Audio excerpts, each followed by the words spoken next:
प्रश्न है, निम्नलिखित में से कौन सी जल संधि अंडमान सागर एवं दक्षिण चीन सागर को जोड़ती है? तो अंडमान सागर एवं दक्षिण चीन सागर को जोड़ने वाली कौन सी जल संधि है? इसका सही उत्तर है मलक्का जल संधि। आइए समझते हैं इसको। तो अंडमान सागर और दक्षिण चीन सागर, ये जो आप हिंद महासागर के क्षेत्र में ये आप अंडमान सागर देख रहे हैं और यहाँ पे ये दक्षिण चीन सागर है, ये एरो हिस्सा देख रहे हैं, ये दोनों सागरों को जोड़ने वाला मलक्का जल संधि है। मलक्का जल संधि छोटे स्तर पर अंडमान सागर और दक्षिण चीन सागर को जोड़ता है। अगर बड़े स्तर पर देखें तो ये जो हिस्सा है ये पूरा प्रशांत महासागर है और ये जो हिस्सा है वो हिंद महासागर है। बड़े स्तर पर देखें तो ये हिंद महासागर और प्रशांत महासागर का एक प्रकार का ये मार्ग बनाता है। आते हैं अगले प्रश्न की ओर। अगला प्रश्न है हमारा, ग्रैंड कैनियन बांध किस नदी पर स्थित है? इसका सही उत्तर है कोलोराडो नदी। कोलोराडो नदी पर यह जो है ग्रेट कैनियन बांध जो है बनाया गया है। यह यूएसए देश में स्थित है। यह ग्रेट कैनियन नामक एक नेशनल पार्क से घिरा हुआ है और यही कारण है इसका नाम भी ग्रेट कैनियन बांध ही रखा गया है। तो इसका सही उत्तर आप याद रखेंगे कि कोलोराडो नदी पर है और कहाँ है, तो यूएसए अमेरिका में है। आते हैं अगले प्रश्न की ओर। अगला प्रश्न है, निम्नलिखित में से कौन एक प्रशांत महासागर की ठंडी जलधारा नहीं है? आपको पता है कि जो महासागरीय जल है उसमें दो प्रकार की धाराएं, गर्म एवं ठंडी जलधाराएं पाई जाती है। प्रशांत महासागर में भी गर्म एवं ठंडी दोनों जलधाराएं पाई जाती है। आते हैं देखते हैं यहाँ पे प्रश्न का उत्तर क्या होगा। यहाँ पूछा गया है कि ठंडी जलधारा नहीं है। ऑप्शन है पेरुवियन धारा जो कि एक ठंडी जलधारा है, कैलिफोर्निया धारा ये भी ठंडी है, अलास्का की धारा ये एक गर्म जलधारा है और क्यूराइल जलधारा ये एक ठंडी जलधारा है। इस प्रकार इस प्रश्न का जो सही उत्तर है वो है अलास्का की जलधारा। इस फिगर को आप ध्यान से अगर देखेंगे तो इसमें जो रेड कलर से इंगित किया गया है वो गर्म जलधारा को, जबकि ब्लैक और ब्लू से जो है वो ठंडी जलधारा को दिखाया गया है। यहाँ पर अगर आप ध्यान देंगे तो ये रेड कलर से अलास्का की जलधारा को दिखाया गया है, यानी अलास्का की जो जलधारा है वो गर्म जलधारा है। तो आइए थोड़ा सा इसको पढ़ लेते हैं।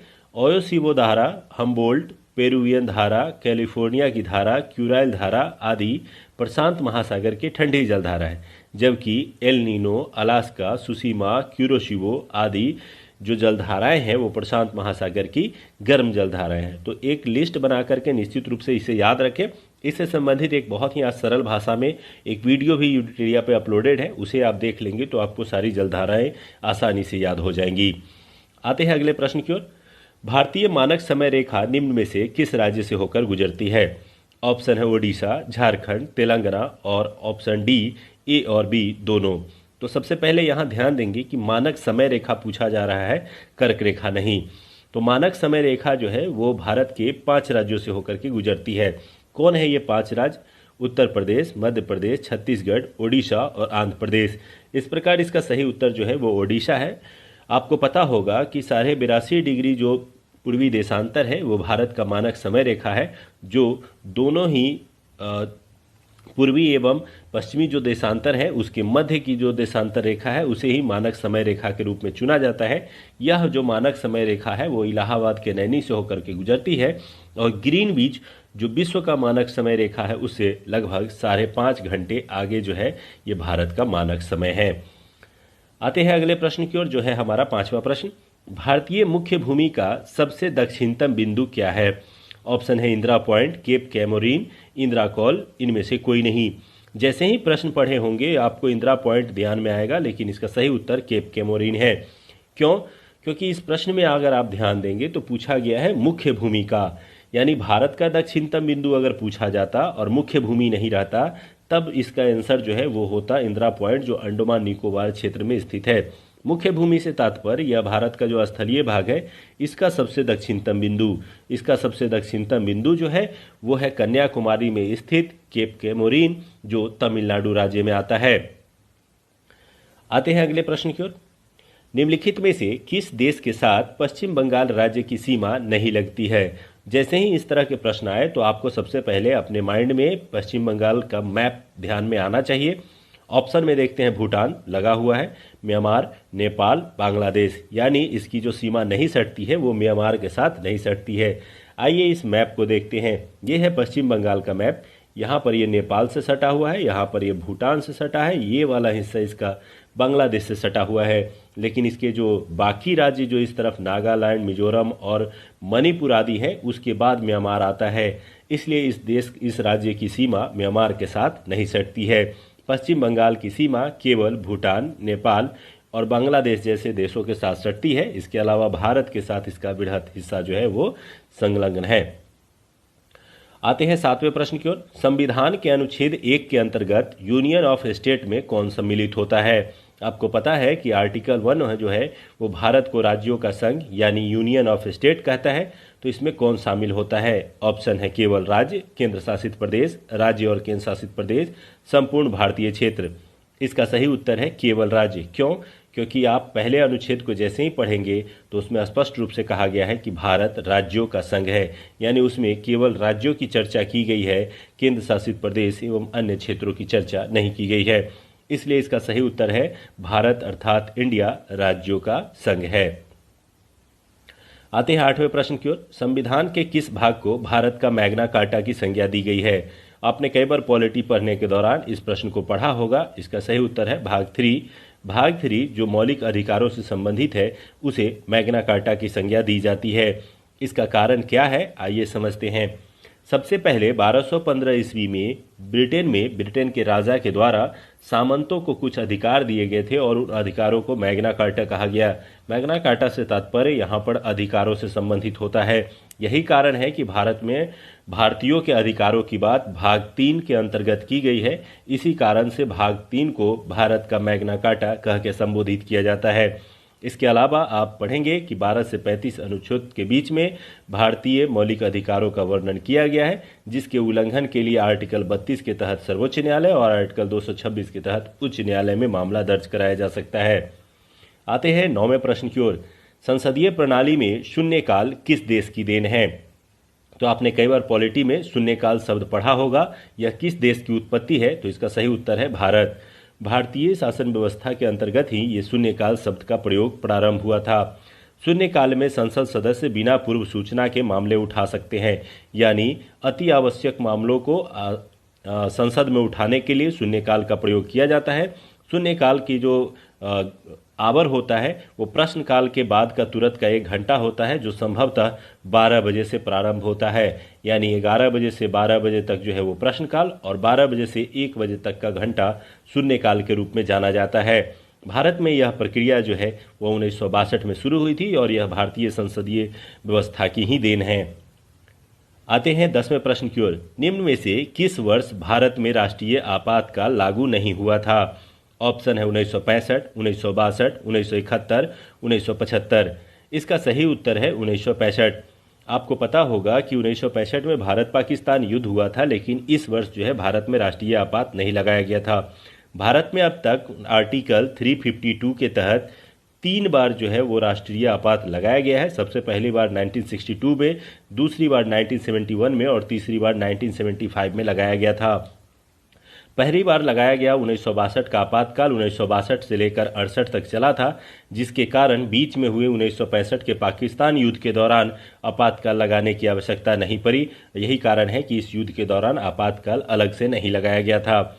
आपको इसके अलावा याद रख सकते हैं कि भारत में 3 प्रकार से आपात की घोषणा की जाती है। आर्टिकल 352 के तहत राष्ट्रीय आपात, आर्टिकल 356 के तहत जो है राष्ट्रपति शासन और आर्टिकल 360 के तहत वित्तीय आपात की व्यवस्था की गई है। आते हैं 11वें प्रश्न की ओर। द्वितीय पिछड़ा वर्ग आयोग का गठन किसकी अध्यक्षता में हुआ था? तो पिछड़ा वर्ग कल्याण को लेकर के विभिन्न आयोगों का गठन होता है। इसमें प्रथम पिछड़ा वर्ग आयोग और द्वितीय पिछड़ा वर्ग आयोग काफ़ी चर्चित रहे हैं। द्वितीय पिछड़ा वर्ग आयोगों का गठन जो है वो बीपी सिंह की अध्यक्षता में की गई थी। वर्ष 1979 में मोरारजी देसाई की सरकार ने बीपी मंडल की अध्यक्षता में जो है द्वितीय पिछड़ा वर्ग आयोग का गठन किया था, जो कि काफ़ी चर्चित रहा था। इसके अलावा आपको जानकारी होनी चाहिए कि प्रथम पिछड़ा वर्ग आयोग 1955 में काका कालेलकर जी की अध्यक्षता में स्थापित किया गया था। 12वें प्रश्न में आते हैं। सदन की अनुमति के बिना कोई भी सदस्य कितनी अवधि से अधिक समय के लिए सदन की बैठक में अनुपस्थित रहता है तो उसका सदन का पद रिक्त घोषित कर दिया जाता है? ऑप्शन है 2 माह, 3 माह, 6 माह, इनमें से कोई नहीं। आपके दिमाग में 2 माह उत्तर चल रहा होगा, लेकिन इसका सही उत्तर जो है इनमें से कोई नहीं, क्योंकि संसदीय व्यवस्था के तहत संविधान में 60 दिन का जिक्र किया गया है। 60 दिन को कभी भी 2 माह लिख करके संबोधित ना करें, क्योंकि माह में कभी 28 दिन, कभी 29 दिन, कभी 30 दिन, कभी 31 दिन भी होते हैं। इसलिए इसका सही उत्तर हमेशा 60 दिन ही दिया जाना चाहिए। अब यहाँ पर जो आपका प्रावधान है उसे याद रखें। यदि कोई सदस्य सदन की अनुमति के बिना 60 दिन की अवधि के लिए अनुपस्थित रहता है तो सदन से उसका पद रिक्त घोषित किया जा सकता है। आते हैं 13वें प्रश्न की ओर। न्यूनतम समर्थन मूल्य एमएसपी की अवधारणा किस समिति द्वारा दी गई थी? आपको पता है कि आजकल फसलों के लिए जो है न्यूनतम समर्थन मूल्य दिया जाता है। ये क्या है और किसके द्वारा दी गई थी, आइए जानते हैं। यह लक्ष्मीकांत झा समिति की ओर से सिफारिश की गई थी। न्यूनतम समर्थन मूल्य की अवधारणा लक्ष्मी झा समिति ने दी थी। न्यूनतम समर्थन मूल्य की घोषणा सरकार द्वारा कृषि लागत एवं मूल्य आयोग की संस्तुति पर वर्ष में 2 बार की जाती है, एक बार रबी फसल के लिए और दूसरी बार खरीफ फसल के लिए।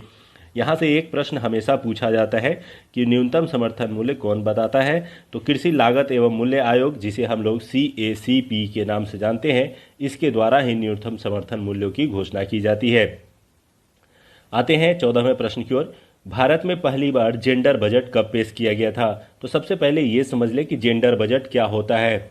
जेंडर बजट से तात्पर्य है कि यदि बजट के दौरान महिलाओं के अधिकारों को लेकर के विशेष बजट पेश किया जाता है तो ऐसे बजट को जो है जेंडर बजट कहा जाता है। इसमें विशेष रूप से भारत की आधी जनसंख्या जो महिला है उसके लिए विशेष प्रावधान का प्रयोग किया जाता है। यह भारत में सबसे पहली बार 2005-06 में किया गया था।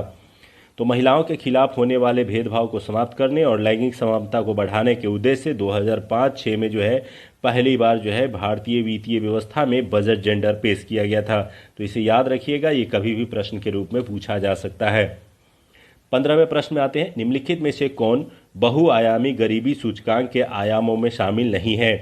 तो आपको पता होना चाहिए कि जो गरीबी के सूचकांक जो जारी किए जाते हैं उसमें कुछ आयामों को शामिल किया जाता है। ऑप्शन है स्वास्थ्य, शिक्षा, खुशहाली और जीवन निर्वाह। इसका जो सही उत्तर है वो है खुशहाली। गरीबी के इस सूचकांक को निर्धारण करने में खुशहाली को पैमाना नहीं बनाया जाता है।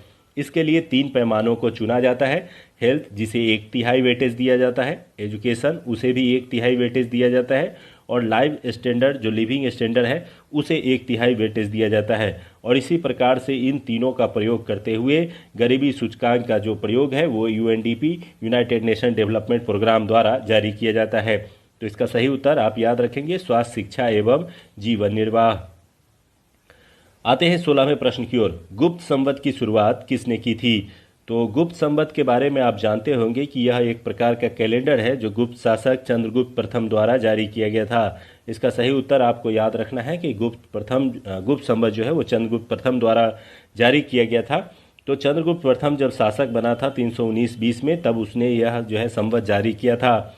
चंद्रगुप्त ने प्रथम ने लिच्छवी की कुमार देवी से विवाह किया था। इसके अलावा आपको पता होगा कि गुप्त शासन व्यवस्था की स्थापना भले ही श्री गुप्त ने की थी, लेकिन चंद्रगुप्त प्रथम ने इसको वास्तविक स्थापना की थी, जिसके कारण चंद्रगुप्त प्रथम को महाराजा धीराज की उपाधि दी गई थी।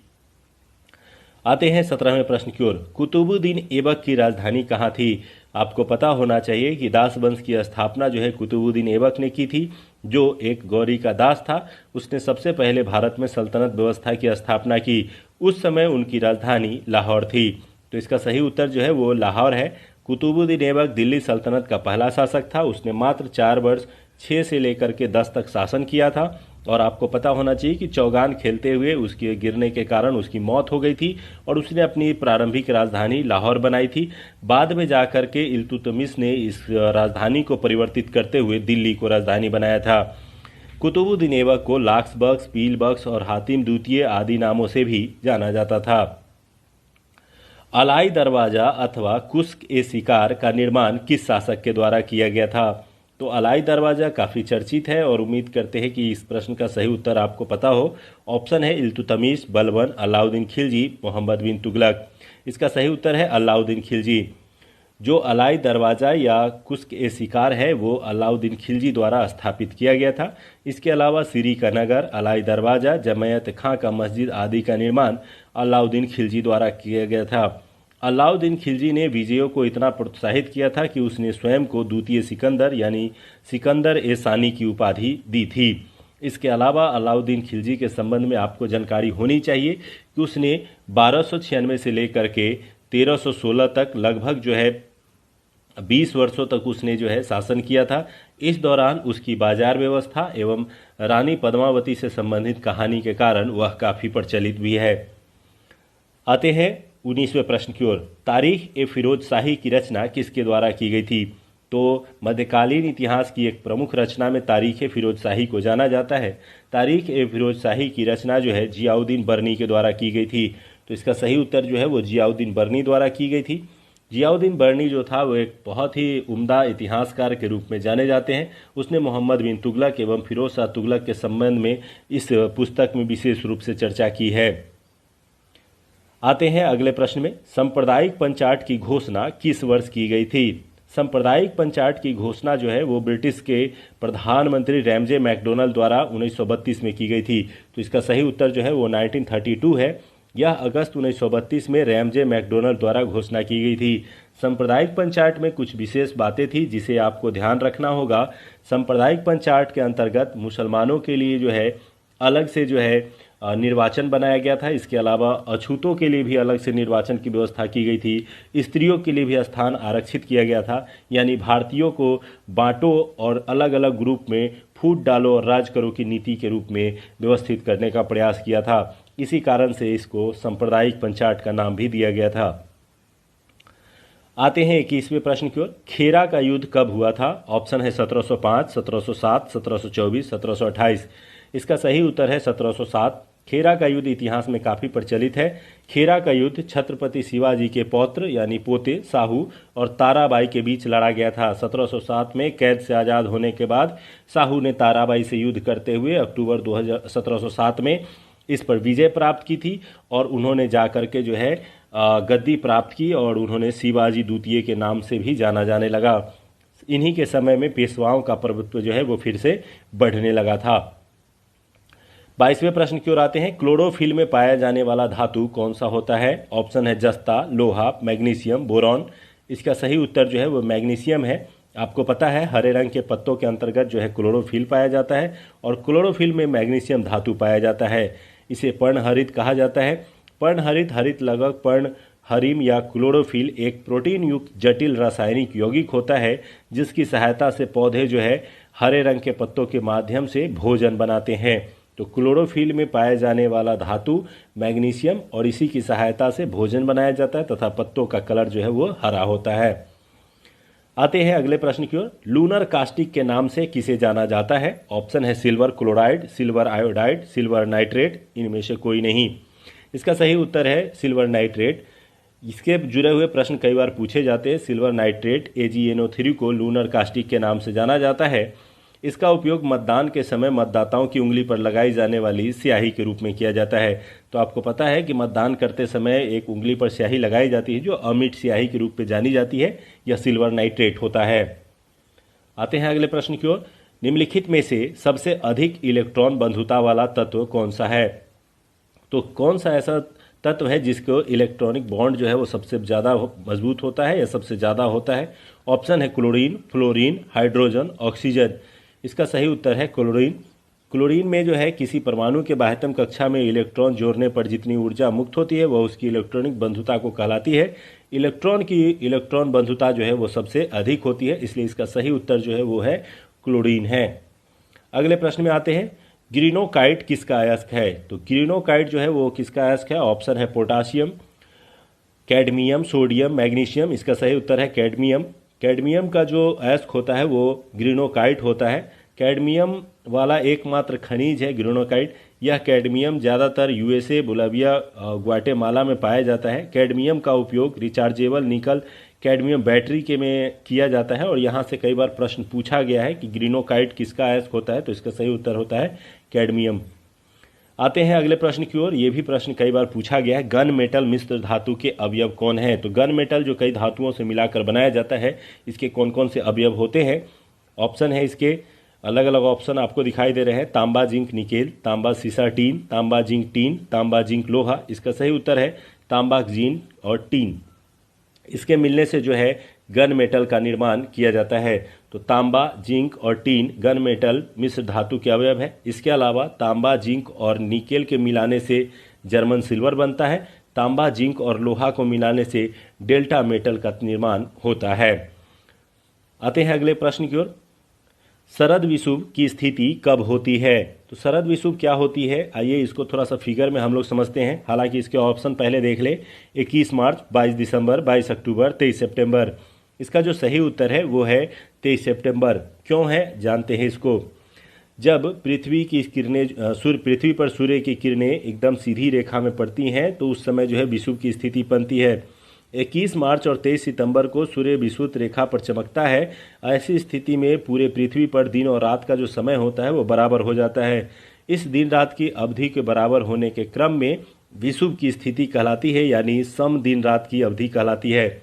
21 मार्च को जिस दिन पूरे पृथ्वी पर दिन रात बराबर होता है उसे बसंत विषुव कहा जाता है, तथा 23 सितंबर जिस दिन पृथ्वी पर दिन रात बराबर होते हैं उसे शरद विषुव कहा जाता है। तो प्रश्न में शरद विषुव पूछा गया है, इसलिए इसका उत्तर 23 सितंबर होगा।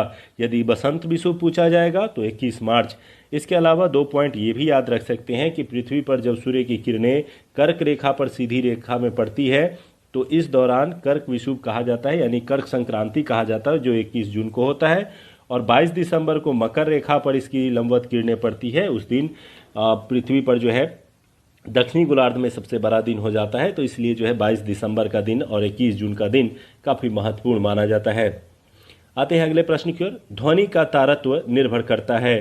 तो ध्वनि का तारत्व किस पर निर्भर करता है? ऑप्शन है आयाम पर, आवृत्ति पर, गुणता पर, अनुनाद पर। इसका सही उत्तर है आवृत्ति पर। जो तारत्व है वो आवृत्ति से प्रभावित होता है। तारत्व ध्वनि का वह गुण है, तारत्व मतलब पिच, जिसके आधार पर कोई ध्वनि पतली तथा मोटी समझी जाती है। पतली ध्वनि का तारत्व अधिक होता है तथा मोटी ध्वनि का तारत्व कम होता है। तारत्व आवृत्ति पर निर्भर करता है, यानी अगर तारत्व जो है वो अधिक होगा तो ध्वनि पतली हो जाएगी। जैसे महिलाओं के ध्वनि में तारत्व अधिक होती है जिसके कारण उनकी आवाज़ पतली होती है। यहाँ पर यह भी याद रखें कि अधिक तारत्व होने पर आवृत्ति बढ़ जाती है और कम तारत्व होने पर आवृत्ति घट जाती है। अगले प्रश्न में आते हैं। वाहनों में साइड मिरर के रूप में निम्न में से किस दर्पण का प्रयोग किया जाता है? ऑप्शन है समतल दर्पण, उत्तल दर्पण, अवतल दर्पण, ए और बी दोनों। इसका सही उत्तर है उत्तल दर्पण। उत्तल दर्पण के माध्यम से पीछे के क्षेत्र को आसानी से देखा जा सकता है। उत्तल दर्पण का जो दृष्टि क्षेत्र होता है वो विस्तृत होता है, ज़्यादा बड़ा क्षेत्र दिखाई देता है, इसीलिए कॉन्वेक्स लेंस का उपयोग जो है वो किया जाता है। तो इसका सही उत्तर है उत्तल दर्पण। जबकि किसी वस्तु को बड़े आकार में देखने के लिए अवतल दर्पण का प्रयोग किया जाता है, जैसे दाढ़ी बनाने वाले मिरर में अवतल दर्पण का प्रयोग किया जाता है। आते हैं तीसरे प्रश्न की ओर। प्राथमिक इंद्रधनुष में कौन सा रंग अंदर की ओर होता है? तो आपको पता है कि इंद्रधनुष जिस रूप में बनते हैं उसमें इंद्रधनुष में जो रंगों का क्रम होता है उसे हम लोग पढ़े हैं बैनी या पिनाला के रूप में, जिसमें लाल रंग सबसे बाहर होता है और बैगनी रंग सबसे अंदर की ओर होता है। तो इस प्रकार इसका सही उत्तर जो है वो बैगनी है। प्राथमिक इंद्रधनुष में बैगनी रंग अंदर तथा लाल रंग बाहर होता है। बारिश के बाद जो है ये इसका निर्माण होता है। यदि शाम के समय में अगर बात करें, जब पश्चिम में सूरज होता है तो प्रकाश पूर्व की ओर जा रहा होता है, ऐसे में इंद्रधनुष का निर्माण पूरब दिशा में होगा। और यदि सुबह का समय होगा तो इंद्रधनुष का निर्माण जो है वो पश्चिम दिशा में होगा, यानी हमेशा सूर्य के विपरीत दिशा में ये इंद्रधनुष का निर्माण होता है। आते हैं अगले प्रश्न की ओर। निम्नलिखित में से कौन विद्युत चुंबकीय तरंग है? आइए सबसे पहले जानते हैं कि विद्युत चुंबकीय तरंग क्या होते हैं। वैसे तरंगे जिसके संरचना के लिए किसी भी माध्यम की आवश्यकता नहीं होती है, अर्थात निर्वात में भी जो संचरित हो सकते हैं, वैसे तरंगों को विद्युत चुंबकीय तरंग कहते हैं। विद्युत चुंबकीय तरंग के अंतर्गत निम्नलिखित में से कौन शामिल है? इसका सही उत्तर है ए एवं बी दोनों। आइए कुछ एग्जाम्पल देख लेते हैं जो विद्युत चुंबकीय तरंगों के अंतर्गत आते हैं, जिसमें radio wave, microwave, infrared, visual lights, ultraviolet रे, एक्सरे आदि जो है ये विद्युत चुंबकीय तरंगों के अंतर्गत आते हैं। इसके अलावा पराश्रव्य तरंग, बीटा किरणें भी इसी के उदाहरण हैं। 32वें प्रश्न की ओर आते हैं। दृश्य विकिरण की खोज किस वैज्ञानिक ने की थी? तो इसका सही उत्तर है न्यूटन। न्यूटन के द्वारा जो है दृश्य विकिरण की खोज की गई थी, यानी विजुअल रेडिएशन की खोज जो है वो न्यूटन के द्वारा की गई थी। दृश्य विकिरण की खोज न्यूटन द्वारा की गई। दृश्य विकिरण का तरंग दर 3900 एंगस्ट्रॉन से लेकर 7800 एंगस्ट्रॉन के बीच होता है। आते हैं अगले प्रश्न की ओर। त्रिवलिनी कपाट ट्राइकॉपीज कॉस्पीड वॉल्व क्या होता है? तो आइए थोड़ा सा इसको जानते हैं। सबसे पहले ये होता है हार्ट में। ये आप फिगर आप देख रहे हैं, ये हार्ट का फिगर है और यही जो है ये आपसे पूछा गया है त्रिवलिनी कपाट। यही है वो त्रिवलिनी कपाट जो कि राइट जो है वेंट्रिकल और राइट एंट्रियम के बीच में पाया जाता है, जिसे हम लोग हिंदी में दाएं आलिंद और दाएं नीलय के रूप में जानते हैं। तो दाएं आलिंद और दाएं नीलय के बीच में जो है ये ट्रिक्योस्पीड वाल्व जो है वो पाया जाता है। तो ये हार्ट से एक ओपन हार्ट का ये फिगर है और ओपन हार्ट का ये बायो से रिलेटेड प्रश्न है। आते हैं 34वें प्रश्न की ओर। मस्तिष्क का कौन सा भाग शरीर का संतुलन बनाए रखता है एवं ऐच्छिक पेशियों के संकुचन पर नियंत्रण रखता है? तो मस्तिष्क के दो बड़े भाग होते हैं। बड़े वाले भाग को हम लोग सेरेब्रम कहते हैं और जो छोटा ब्रेन होता है उसको सेरेबेलम कहा जाता है। तो शरीर पर संतुलन बनाने का जो कार्य होता है वो छोटे से मस्तिष्क यानी जो पीछे का पश्च मस्तिष्क होता है उसे हम लोग लिटिल ब्रेन भी कहते हैं और इसी के सहयोग से जो है संतुलन बनाने का कार्य किया जाता है। इसके अलावा जो सेरेब्रम है वो हमारे जितने भी अंग हैं उसके एक्टिविटी के लिए जो है यह कार्य करता है। आते हैं 35वें प्रश्न की ओर। पायरिडॉक्सिन निम्न में से किस विटामिन का रासायनिक नाम है? ऑप्शन है vitamin B3, vitamin B5, vitamin B6 और विटामिन B7। इसका सही उत्तर है विटामिन B6। विटामिन B6 को जो है पैराडॉक्सिन ऑक्सीन कहा जाता है। इसका यह रासायनिक नाम है। इसकी कमी अगर हो जाती है शरीर में तो एनीमिया और त्वचा जैसे गंभीर रोग हो जाते हैं। तो ये एक शरीर के लिए महत्वपूर्ण विटामिन है और इससे जुड़ा हुआ प्रश्न कई बार पूछा गया है। आइए अगले प्रश्न की चलते हैं। सैन जोस निम्न में से किस देश की राजधानी है? तो सैन जोस जो है वो एक काफ़ी प्रसिद्ध देश तो नहीं है, लेकिन यह एक कैरेबियाई देश है जो मध्य अमेरिका में स्थित है और इसकी जो राजधानी है उसका सही उत्तर है कोस्टारिका। सैन जोस कोस्टारिका की राजधानी है। इसके अलावा प्यूर्टोरिको, होंडुरास एवं जमैका की राजधानी क्रमशः सैन जुआन, तेगुसिलकल्पा और किंगस्टन है। तो कई बार छोटे छोटे देशों की राजधानी से भी प्रश्न पूछ लिया जाता है। तो सैन जोस किसकी राजधानी है? तो कोस्टारिका की है। और कोस्टारिका कौन है? तो कोस्टारिका जो है वो एक मध्य अमेरिका का कैरेबियाई देश है। तो यहाँ से आप प्रश्न याद रख सकते हैं। ये मैप भी आपको दिखाई दे रहा है। राष्ट्रीय वनस्पति अनुसंधान संस्थान कहाँ है? ऑप्शन है लखनऊ, देहरादून, नागपुर, वाराणसी। इसका सही उत्तर जो है वो लखनऊ है। तो राष्ट्रीय वनस्पति अनुसंधान कई बार पूछा जाता है प्रश्न में, तो ये आप देख लें CSIR national botanical research institute Lucknow. इसके अलावा राष्ट्रीय वनस्पति अनुसंधान के अलावा केंद्रीय वन अनुसंधान संस्थान भी पूछा जाता है जो कि देहरादून में है। आते हैं अगले प्रश्न की ओर। अगला प्रश्न है हमारा, विश्व मौसम विज्ञान संगठन का मुख्यालय कहाँ स्थित है? तो विश्व मौसम विज्ञान संगठन का मुख्यालय जो है वो जेनेवा में स्थित है और जेनेवा तो आप पहले से भी परिचित हैं। तो विश्व मौसम विज्ञान संगठन का मुख्यालय स्विट्जरलैंड के जेनेवा में है और इसकी स्थापना जो है वो 1950 में की गई थी। ये इसका सिंबल है वर्ल्ड मेट्रोलॉजिकल ऑर्गेनाइजेशन। आते हैं अगले प्रश्न की ओर। निम्नलिखित में से कौन अवध का अंतिम नवाब था? ऑप्शन है सआदत खां, वाजिद अली शाह, शुजाउद्दौला, मंसूर खां। इसका सही उत्तर जो है वो है वाजिद अली खां।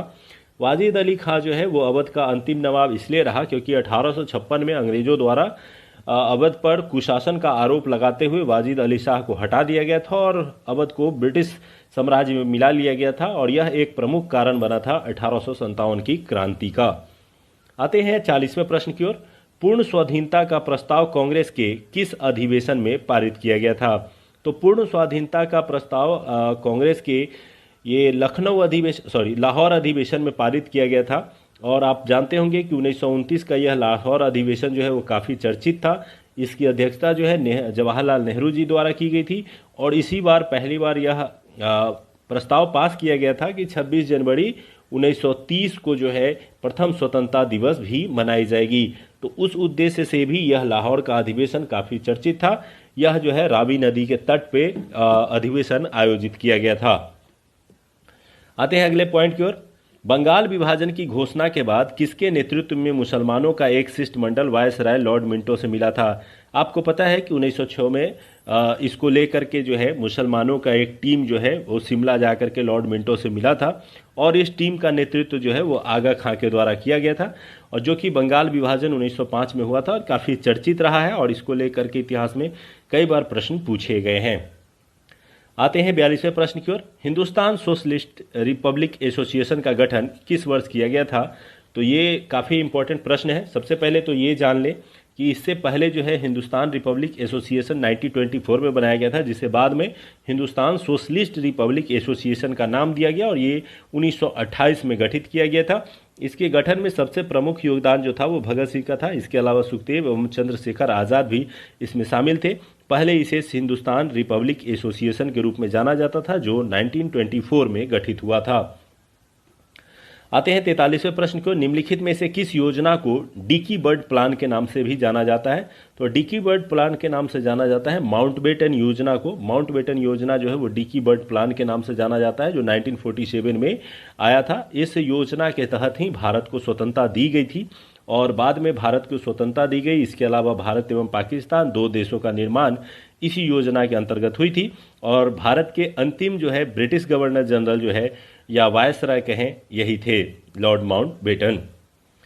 अगले प्रश्न की ओर आते हैं। निम्नलिखित में से कौन सा भारत में सबसे बड़ा हड़प्पा कालीन स्थल है? तो भारत में स्थित हड़प्पा कालीन सबसे बड़ा स्थल जो है वो राखी गढ़ी है जो कि हरियाणा राज्य में स्थित है। तो इससे प्रश्न पूछा जाता है। तो भारत में हड़प्पा सभ्यता का सबसे बड़ा स्थल राखी गढ़ी है। यह 500 हेक्टेयर क्षेत्र में फैला हुआ है। राखी गढ़ी हरियाणा के हिसार जिले में है और ये धीरे धीरे इसका विस्तार मिलता जा रहा है। पूर्व हड़प्पा सभ्यता बस्ती स्थल के रूप में इसे जाना जाता है और यह हरियाणा राज्य में स्थित है। 45वें प्रश्न में आते हैं। किस धर्म का यह मत है कि मोक्ष इस जीवन में भी संभव है, इसे प्राप्त करने के लिए मृत्यु आवश्यक नहीं है? तो ये जो कथन है यह जैन धर्म, बौद्ध धर्म, शैव धर्म ए और बी दोनों। इसका सही उत्तर जो है वो है ऑप्शन बी, बौद्ध धर्म में इसका कथन जो है ये दिया गया है।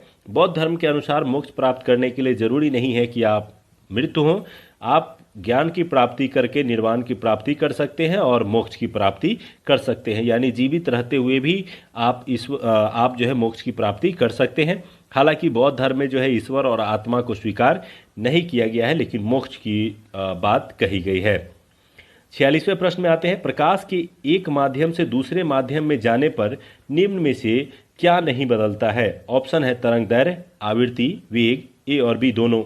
जब प्रकाश की किरणें एक माध्यम से दूसरे माध्यम में जाती है तो इसकी आवृत्ति में कोई परिवर्तन नहीं आता है। तो यहाँ आप देख सकते हैं कि index of refraction as light travel from a one medium to other medium its frequency does not change but its wavelet does. तो ये आप समझ सकते हैं कि इसकी जो फ्रीक्वेंसी होती है आवृत्ति ये चेंज नहीं होता है। तो यानी जब प्रकाश एक माध्यम से दूसरे माध्यम में जाता है तो इसका वेग और तरंग दैर्घ्य तो बदल जाता है लेकिन इसकी आवृत्ति में कोई बदलाव नहीं आता है। आते हैं 47वें प्रश्न। डूबते हुए सूर्य का लाल दिखाई देना प्रकाश के किस परिघटना को संबंधित करता है?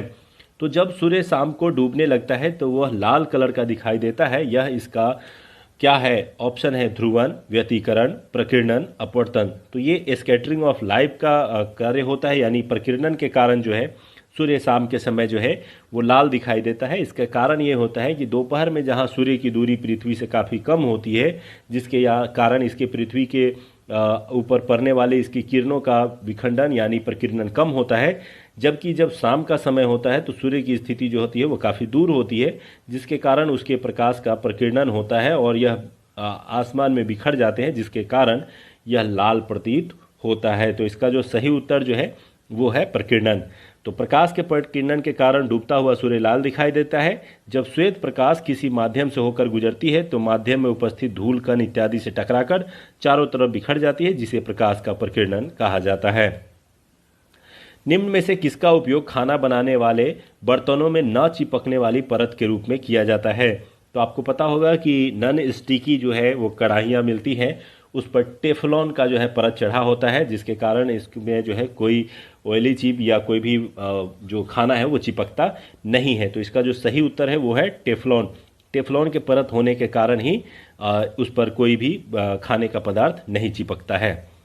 49वें प्रश्न में आते हैं, भारत में सर्वप्रथम किस राज्य को विशेष राज्य का दर्जा दिया गया था? तो भारत में सर्वप्रथम जो है वो विशेष राज्य का दर्जा देने की परंपरा जो है वो 1969 में शुरू हुई थी और इसके तहत शुरुआती दौर में 3 राज्यों को, असम, जम्मू कश्मीर और नागालैंड को दिया गया था, लेकिन जिसमें सबसे पहला नाम जो था वो असम का था, इसलिए इसमें सही उत्तर जो है असम के रूप में चिन्हित किया गया है। इसके अलावा धीरे धीरे जो है राज्यों की संख्या बढ़ती गई और वर्तमान में कुल 11 पहाड़ी राज्यों को ही ये विशेष राज्य का दर्जा प्राप्त है। आते हैं लास्ट प्रश्न की ओर। दल बदल अधिनियम संविधान के किस अनुसूची में वर्णित है? ऑप्शन है 7वीं, 8वीं, 9वीं, 10वीं। तो निश्चित रूप से आपने इसको पढ़ा है और दल बदल को मैंने भी कई वीडियोस के माध्यम से भी पढ़ा है, तो इसका सही उत्तर जो है वो 10वीं अनुसूची है। 10वीं अनुसूची जोड़ी गई थी 1985 में और इसमें दल बदल के प्रावधानों को रखा गया था। दल परिवर्तन के आधार पर निहिताओं के बारे में उपबंध संविधान के 10वीं अनुसूची में वर्णित है। इस अधिनियम को तत्कालीन प्रधानमंत्री राजीव गांधी के कार्यकाल में लाया गया था। यह 52वें संविधान संशोधन 1985 के द्वारा संविधान में जोड़ा गया था। तो कैसा लगा आज का ये वीडियो श्रृंखला, जरूर बताएं, कमेंट सेक्शन में जरूर इसको बताते रहें ताकि हमें एक उत्साह मिले और आगे भी वीडियो हम लोग इसी तरह से क्रमशः आपके लिए उपलब्ध करा सकें। इसको शेयर करना ना भूलें, दोस्तों को जरूर शेयर करें, अपने दोस्तों को शेयर करें, लाइक करें, कमेंट्स करें और इसे सब्सक्राइब भी करें ताकि अधिक से अधिक दोस्तों के पास ये पहुंच सके। तो धन्यवाद दोस्तों, मिलते हैं अगले वीडियो में। Thank you.